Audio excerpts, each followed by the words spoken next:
कहते हैं रात के अंधेरे में जब चांद अपनी रोशनी छुपा लेता है तब कुछ ऐसे राज खुलकर सामने आते हैं जो हमेशा के लिए जहन में बस जाते हैं। आज की कहानी है चुड़ैल बावड़ी की। शिमला की खूबसूरती अपने आप में एक अद्भुत आनंद है, जहां पहाड़ों के हरे भरे रंग और शांत वातावरण मन को सुकून देता है।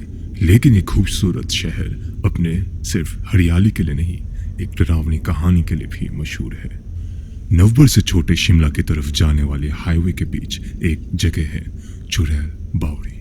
यहाँ कुछ ऐसे राज छुपे हैं जो सोच से परे हैं, जहाँ गाड़ियां अचानक धीमी हो जाती है चाहे ड्राइवर कितना भी जोर लगाए। और अगर आपकी किस्मत इससे भी ज्यादा खराब हो तो क्या पता आपको एक सफेद साड़ी में लपटी हुई औरत दिख जाए। खुद सोचिए, अमावस की रात एक सुनसान हाईवे पर आप अपनी गाड़ी चला रहे हो, ना कोई सामने से आने वाला, ना कोई पीछे से जाने वाला, दूर दूर तक कोई पशु पक्षी भी नजर नहीं आता, सिर्फ आप और वो गहरा अंधेरा। ये खुद एक डर का माहौल बनाता है।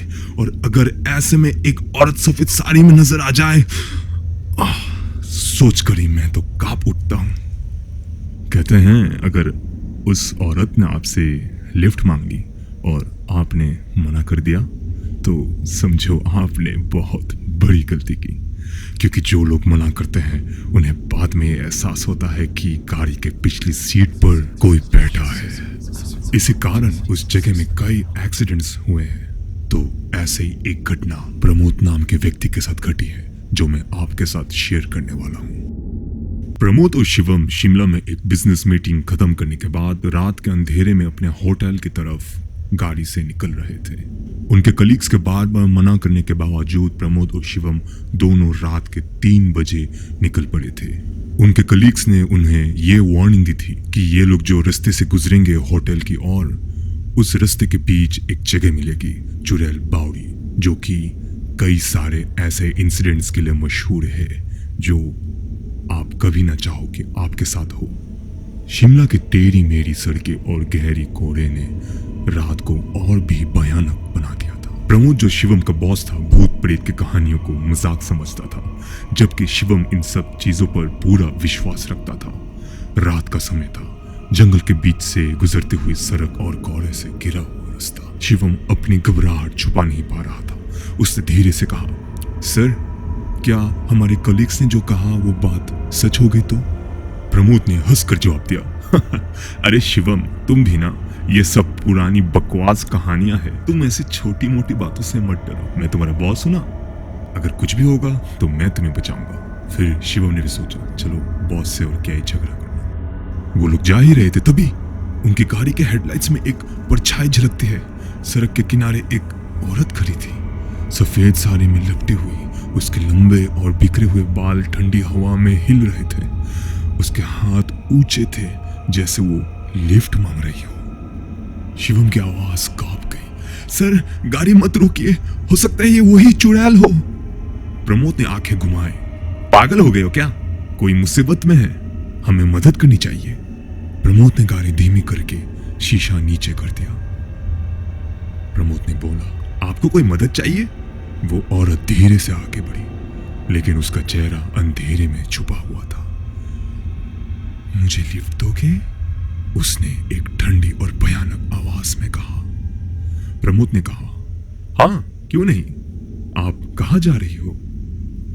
लेकिन शिवम के चेहरे पर डर के साये थे। उसने प्रमोद का हाथ पकड़कर कहा, सर, जल्दी से निकल चलिए, मुझे कुछ ठीक नहीं लग रहा। तभी उस औरत ने अपना चेहरा ऊंचा किया। उसकी आंखें सफेद और खौफनाक थी, बिना किसी पुतलियों के, और उसके चेहरे की चमड़ी मानो जैसे पिघल रही थी, मानो जैसे वो कोई चलती फिरती लाश थी, जो देख के ऐसा लगे कि वो 100 साल बाद अपने कब्र से उठ के आई है। प्रमोद का चेहरा घबराहट से भर गया। ये क्या है?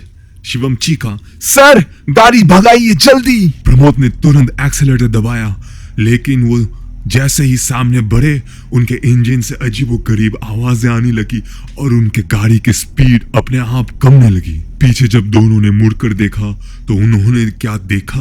उन्होंने देखा कि पीछे तेजी से वो सफेद साड़ी में औरत उनका पीछा कर रही थी। वो तेजी से भाग के आ रही थी उनके पास, बट वो औरत हवा में भाग रही थी। उस औरत की पैर जमीन को बिल्कुल भी नहीं छू रही थी। शिवम और प्रमोद दोनों के होश उड़ गए।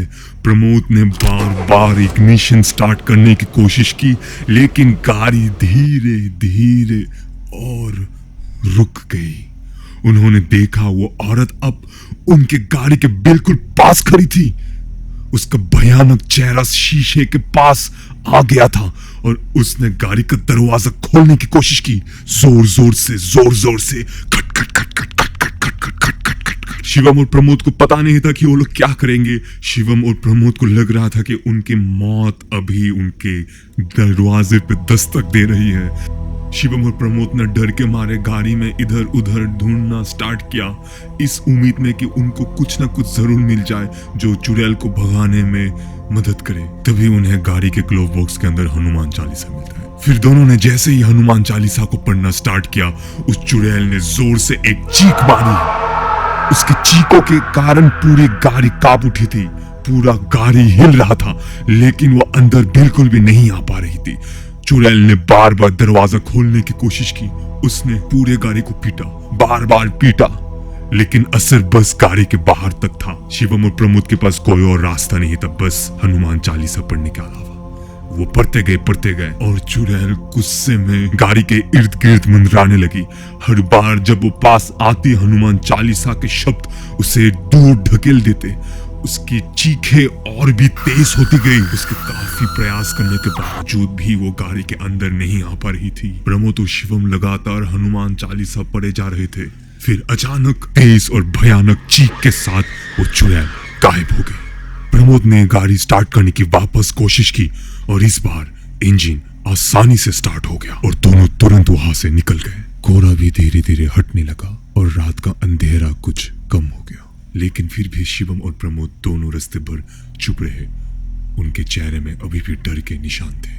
अब प्रमोद भी समझ गया था कि दुनिया में कुछ चीजें समझ से परे हैं और कुछ रास्ते ऐसे होते हैं जहां सिर्फ अंधेरा और डर बसता है।